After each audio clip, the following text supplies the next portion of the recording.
Welcome back, dear students, to this other lesson of computer organization and architecture. And today we are looking at the Harvard architecture.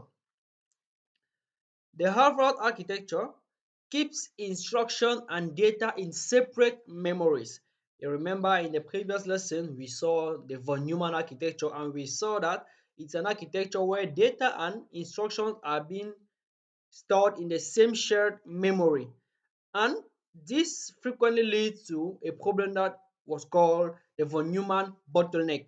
And one of the techniques to solve this problem was by implementing the Harvard architecture. And this is what we are understanding today in this lesson. The processor accesses these memories using separate data and address buses.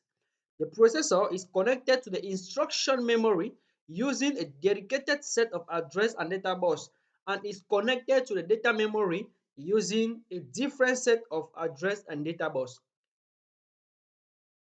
This architecture is used extensively in embedded systems. You know that embedded systems are those systems that contain in which the process it is very difficult for you to edit the settings or modify the settings.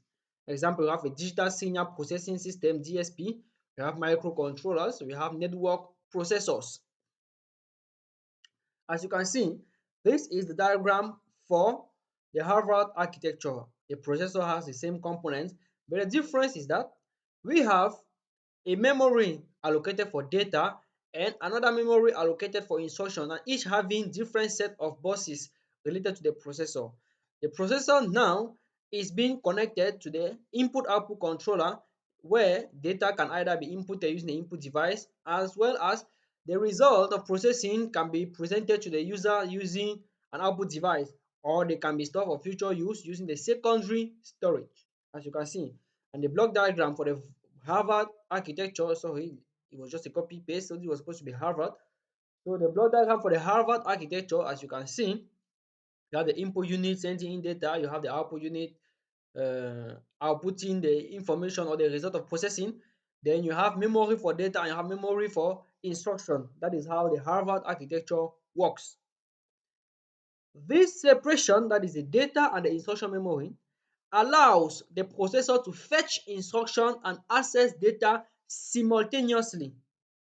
So the problem we had in von Neumann, the von Neumann bottleneck, whereby everything was done sequentially and data and instruction could not be fetched at the same time, is now solved in the Harvard architecture because this is now possible.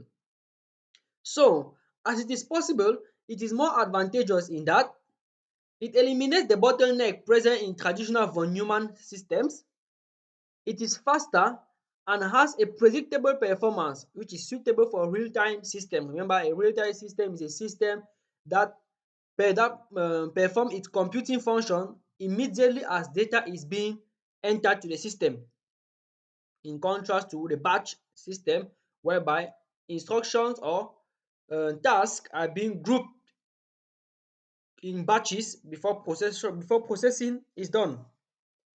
Next, parallel access to both instructions and data is possible in the Harvard architecture. Now, let us look at the differences between the von Neumann and the Harvard architecture. One, von Neumann uses a single memory for both data and instruction, whereas Harvard uses separate memory for both.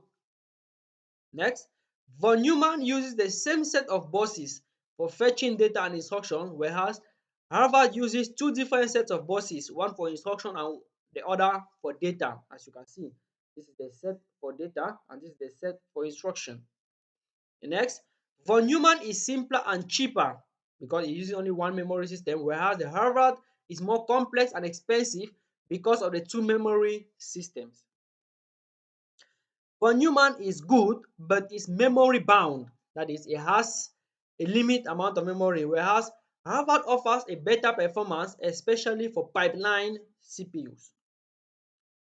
The last difference, the least but not the last, von Neumann suffers heavily from bottleneck when it comes to memory intensive tasks, whereas Harvard is much less affected by such tasks. So these are some of the differences we have between the Harvard architecture and the von Neumann architecture. Another one, von Neumann cannot fetch data and instructions simultaneously, whereas this is possible in the Harvard architecture. Other types of architecture exist and are better explained in the next lesson, which we are going to see, because this lesson was dedicated only to the Harvard architecture and the differences we face between this architecture and the von Neumann architecture. Thanks for watching this video. See you in the next lesson where we shall study the different machines according to the Flint taxonomy. Do not forget to like, to subscribe, and to share our video in order for our community to grow. Thank you.